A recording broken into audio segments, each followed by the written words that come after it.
বন্ধুসকল, বৰ্তমান সময়ত আমি সকলোৱে জানো যে 1890 চনত বিশ্বত প্ৰথম ৰেডিঅ' আৱিষ্কাৰ কৰি উলিয়াইছিল গুগলিয়েলেমো মাৰ্কনিয়ে। কিন্তু আপুনি জানেনে, ইয়াৰ দুবছৰ আগতেই অৰ্থাৎ 1888 চনত পোনপ্ৰথমে ৰেডিঅ' আৱিষ্কাৰ কৰিছিল ভাৰতৰ জগদীশ চন্দ্ৰ বসুদেৱে।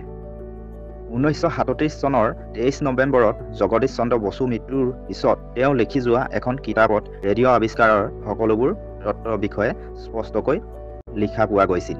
তেওঁ ৰেডিঅ' আৱিষ্কাৰৰ বাবে মিলিমিটাৰ ৱেভছ ৰেডিঅ' ক্ৰেষ্ট্ৰোগ্ৰাফা, contribute NS to plant biology, crystal radio' crystal detector আদি সকলোবোৰ নিৰ্মাণ কৰিছিল।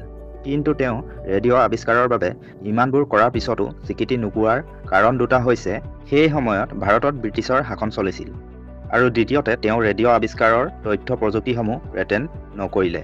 এনেবোৰ কাৰণৰ বাবে আজি আমি ৰেডিঅ' আৱিষ্কাৰক মাৰ্কনি বুলি জানো, কিন্তু দৰাচলতে প্ৰথম ৰেডিঅ' আৱিষ্কাৰক আছিল ভাৰতৰ জগদীশ চন্দ্ৰ বসু।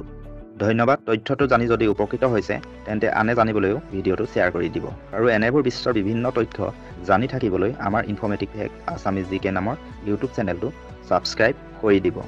যদি আপুনি আমাৰ ফেচবুক পেজটোত চাই আছে তেন্তে আমাৰ ফেচবুক পেজটো ফ'ল' কৰি দিব।